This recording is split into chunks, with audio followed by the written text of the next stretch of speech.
Hey, Tuesday evening, welcome along. It's good to see you again, or good to see you if you've never tuned in before. I'm Richard Moores, Children's, Youth and Families Pastor for Southside Uniting Church.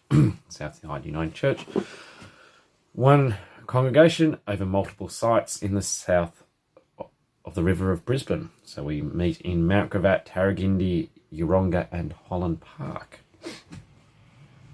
There's a nice long intro for us. Good to see you all again. Thank you for those who join in live. Thank you for those who will watch later, possibly on Facebook or on YouTube. It's great to have you as part of the conversation.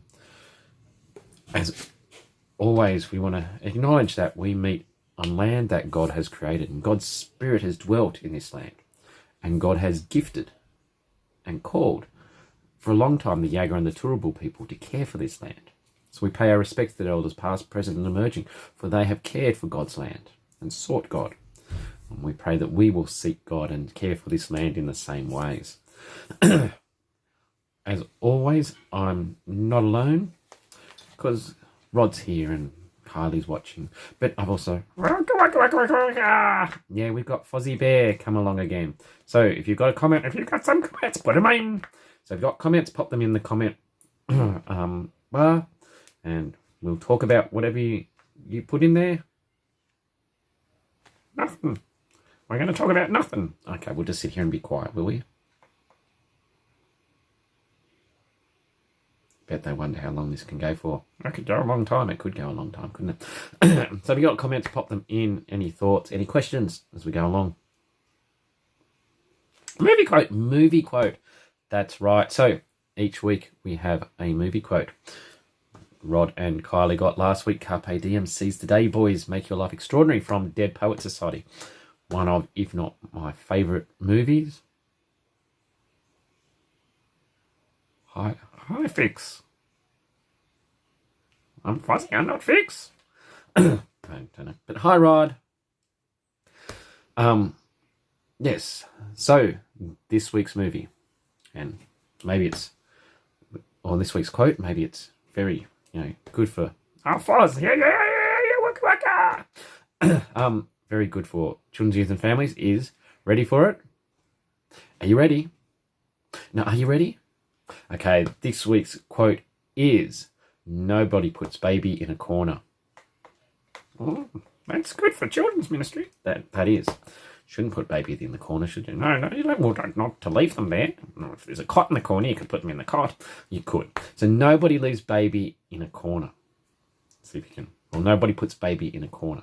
Nobody puts baby in a corner. See if you know what movie that comes from. I know. Excellent. Ooh. Oh, Rod's got it. Dirty Dancing. Yes. Now, was that Rod or Diana? I don't know.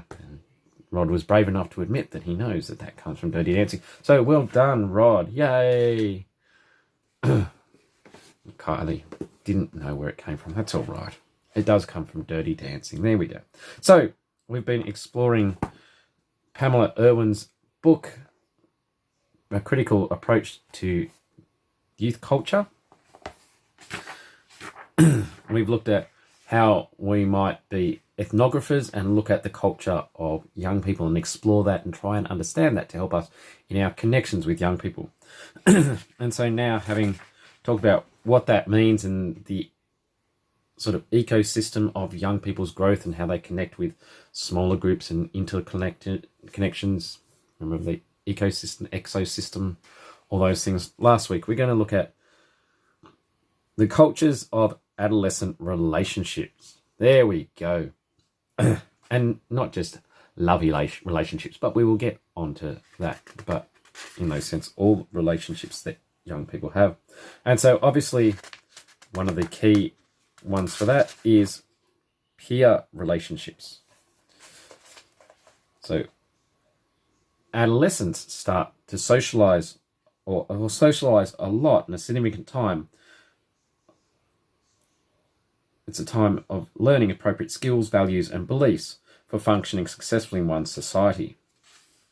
And so, particularly now, because of the changes that occur during puberty, young people are ripe for learning the rules, norms, standards, being communicated through their interactions with family, friend, and communities. And so they're going through this process during the adolescent through the teenage years of working out, well, what are the standards, what are the ways we interact. In that sense, by the age of 5, young children have their beliefs set. They've picked up what their family believes, and that's sort of their standard until they hit teenage years. And probably about 14, 15, they start to question all those and start to pull them apart and to go, well, what do I actually believe? And those things are formed by the relationships around them. So it's no longer just that insular family network, but it's the relationships. And obviously, peer-to-peer relationships play a big part in that. As young people are now spending more time and spending lots of time with their peers, they're growing from that. But also important in that is families. So the relationships within the family that we see. And so family helps them to develop standards, norms, and values. So as an early adolescent becomes more aware of self and increasingly drawn to move to more intimate relationships with friends, he or she will bring to this new world the standards, norms, and values of the family. So as they start exploring this, as we said, they bring these values of the family. They bring what they've grown up with. This is how our family interacted. And whenever we go into relationships, we do that. It's the interesting part of marriage. You suddenly are interacting with someone from a different family and going, well, hang on, this is how our family did it. Why doesn't your family do like this? So young people are bringing those. And families are influencing young people through that. Families are there for support. So for most children, mothers and fathers are the first people they turn to when they're hurt or in need of support. And as we're talking at Men's Breakfast, research continues to show that parents are the ones that young people turn to most in issues of faith and life. And so there's this connectedness and importance of the family. But we talk about a diminishment of the closeness of the family during adolescence as the young person sort of pulls away and tries to get their own.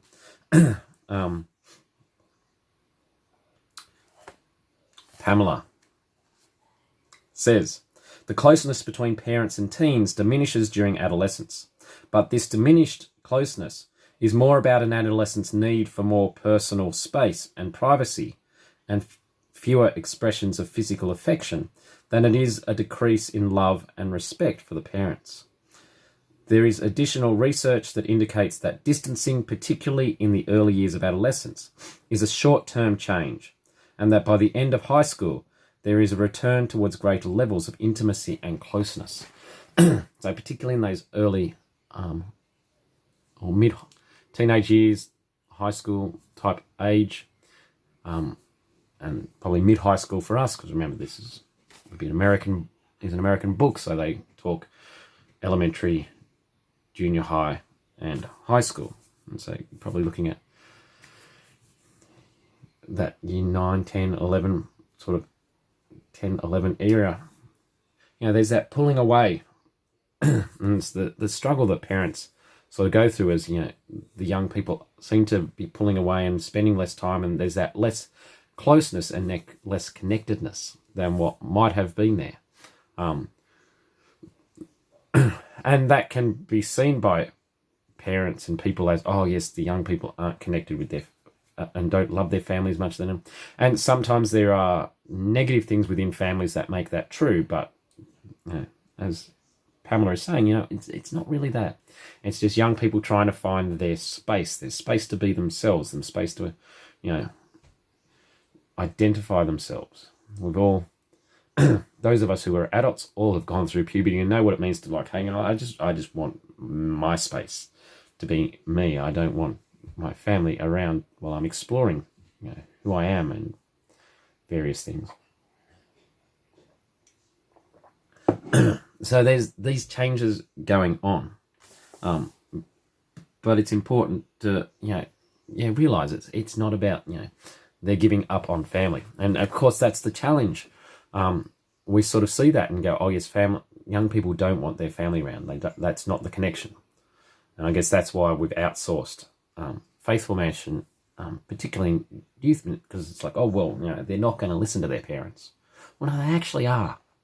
They actually still value the family. They're just wanting their space and wanting that. And that's what the lack of intimacy and closeness is. It's not about, I feel part of this family. I value your opinions, mum and dad.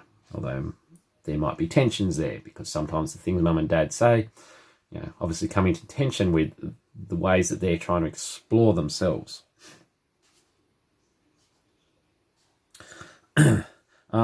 A study by Kenneth Rice and Patricia Malkin showed that high school seniors indicated having a greater level of intimacy with their parents than adolescents in 8th grade did. So, again, that change by late high school, you're actually reconnecting with your parents. And we all know as you go off to uni and start to move out of house, that relationship with parents becomes better because you're not always in each other's pockets sometimes. And as adolescents increased capability at engaging in close, intimate relationships from 8th to 12th grade may encourage a closer connection with parents. Yet even as many adolescents report greater intimacy in their mid to late adolescent years, the overall level of warmth and closeness between parents and adolescents declines as young people increasingly move from the social world of their parents towards other relationship connections outside the family and the network. And it's sort of that sense of, as you're a child, you can think about, family is one of the big key connector points. You're not really, you can't drive yourself, you can't go out and connect with other people. You only sort of go where your parents take you. And so, that family connection is very strong. As you move into teenage years, you start to get more independence. And so, that sense of we're not spending as much time. It doesn't mean that I don't love my family as much, but it's just I need my space. She also says there is also a dramatic drop in the amount of time adolescents spend with their parents that influences perceptions of closeness. So studies have shown that between 5th and 9th grade, the percentage of time spent with family decreases by about 50%. So just as you're getting older, you're spending more time in other activities. It just means less time with the family. And so that looks like, they're not as close. We're not spending as much time together. And so it's that challenge of thinking, well, what does closeness mean? What does intimacy mean within the family? And maybe that changes what it looks like as they move into teenage years.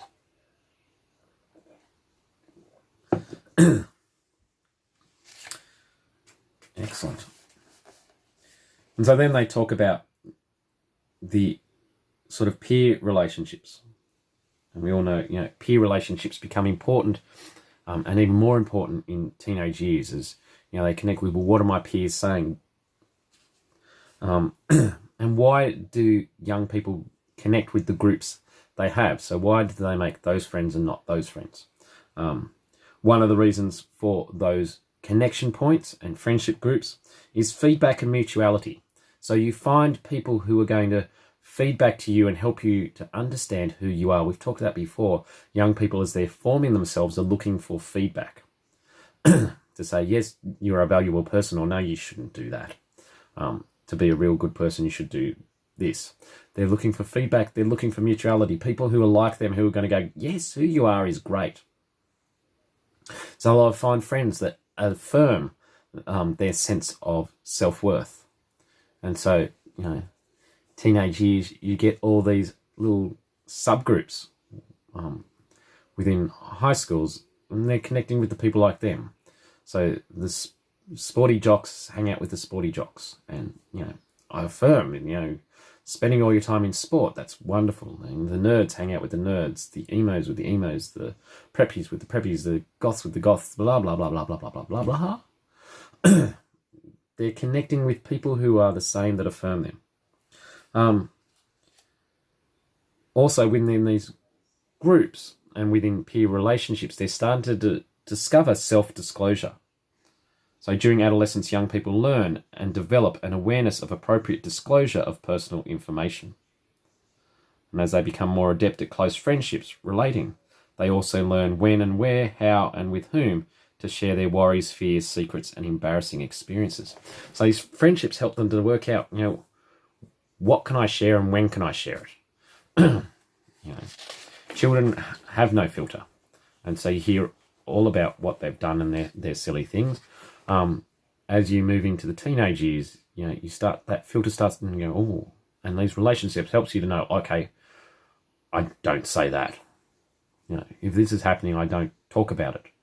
My friend's going through this, I don't mention it to other people, sort of thing. Helps you to know what's appropriate to say when. I was doing something recently and one person said, oh, such and such isn't here. It's that time of the month. And I'm thinking, that person does not want me to know that that's the reason that they're not here. And so that person, early teenage years, and so yes, hasn't done that. We're in groups, and we learn what's appropriate and what's not. Interestingly, they're a homeschool person. And so, yes, that sense of it, just I'm figuring this out as I'm talking. So that interesting thing of, that's this big thing that social and peer groups do. They help us to know what we say. If I'd have said that about a friend, they would have, slapped me, and you'd go, okay, I don't mention that. Don't mention the time of the month sort of stuff. If we're just spending time with family, then, we can get away with talking about that. If we're interacting with peers, we discover what it means to speak and what things we can say and what we can't. And so peer groups help us to develop that. There are different emphases on what a peer group is about, depending on gender. So Pamela talks about typically young men report closeness relative to having a friend to do something with, while young women report closeness relative to self-disclosure of feelings and emotions. So a guy thinks, I'm close with someone if we spend a whole heap of time together and go and do stuff together. That's what it means to be close as a male. We just go do stuff. We do guy stuff, which is basically burping and farting. That's when you talk about secret men's business, it's just burping and farting. There's no real secret to it. Women, on the other hand, it's about, we hang out together. We have that deep connection, that deep closeness, which I guess is why, again, thinking off the top of my head and experiences, you hear, I've heard it a few times, young females talking about, oh, such and such obviously doesn't like me. I passed them at school and they didn't say hello. And as a male, you just go, no, who cares? They probably didn't see you. But if you're going from this, it's about that self-disclosure and stuff. Oh, hang on, if that person isn't self-disclosing, if it isn't connecting with me, then that's a far bigger about connectedness and feeling. The word has gone out of my head. Yes, that feeling of closeness. Oh, that person is not as close as I thought they were. They just ignored me or whatever. And so, again, this is why males and females are different and respond differently. And this is why this sort of stuff is helpful for us to do and helpful for us to talk through. See, as I can read my book, but when I talk with you guys, things formulate in my head and go, oh, that's what this book means. So I need you guys so I can learn. There you go. You're not the only ones learning. I'm learning too. So peer relationships change from pre-adolescence to adolescence. So Pamela talks about American society is very age segregated. And we look, and that's one of the challenges of the church. We're very good at age segregation. This age group, you go to Sunday school, you go to youth group, you go to young adults group, you go to here, you go to there. And church can be very segregated, which is why there's the push for intergenerational. How are we actually bringing these different groups together? But also allowing space for the sort of segregation type stuff where they can work with that. This dynamic of age segregation, along with other changes during adolescence, serve to foster an adolescent culture that is predominated by peer and friend relationships.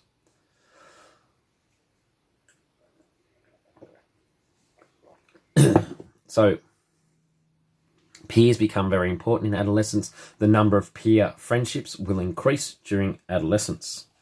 And they increase not only in quantity, but in quality. So they'll start to go deeper. There'll be a far deeper connection amongst teenagers than just kids. And it's that interesting thing watching Ollie grow up, and in the very young years, you'd have him play with a friend and they just sort of both play their own thing. And now you see him actually interacting and playing with other kids. So I got home and the next door neighbour was over and they were playing together, and that was cool. But yeah, they interact in a different way, but you can see there's not necessarily that deepness of, oh yeah, we hang out when we hang out, but if not, then that's okay. And that'll change, obviously, as we get into teenage years. Oh, what to look forward to.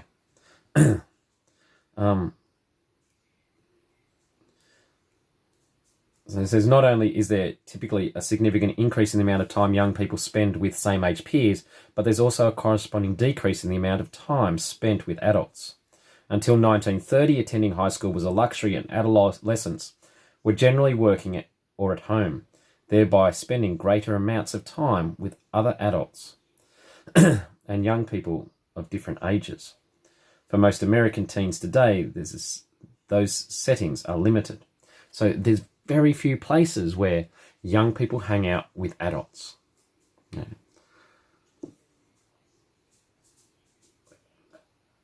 A lot of time for the teen is spent at school. And yes, there are adults there, but really you're hanging out with your friends, you got a 25-to-1 ratio, one teacher, 25 kids, you're basically hanging out with your peers, and the teacher's there trying to instill something, and you're trying to ignore them or whatever. I liked my teachers, so I listened to them, but other people, I'm trying to be cool and connect with how most people think about school, because apparently how I think about school is weird and strange.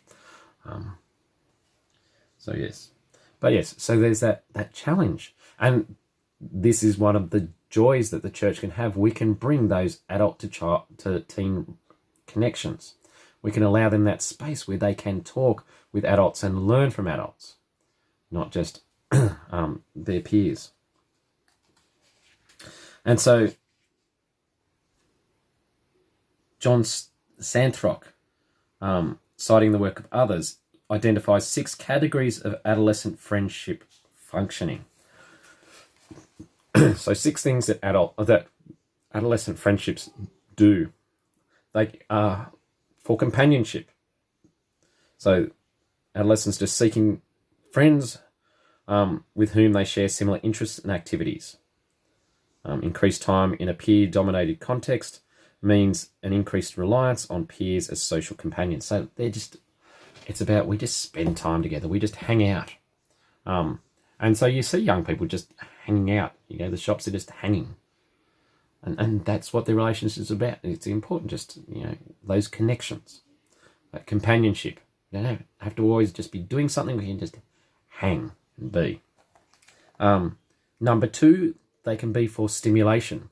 So it's how do we get excitement? How do we get amusement? We go and do stuff together. So as teenagers, we went and played golf together. Yes, my friends liked golf. Wasn't I the lucky one? Yay, let's play golf again.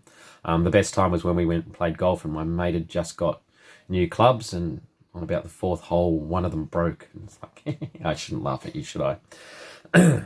But stimulation, and that challenge and excitement and entertainment. 3rd, physical support. So young people start to turn to their friends for resources and assistance. It might be looking for help with homework. It might be lending money, all those sorts of things. Just physical support. How can we help one another? Fourth, ego support.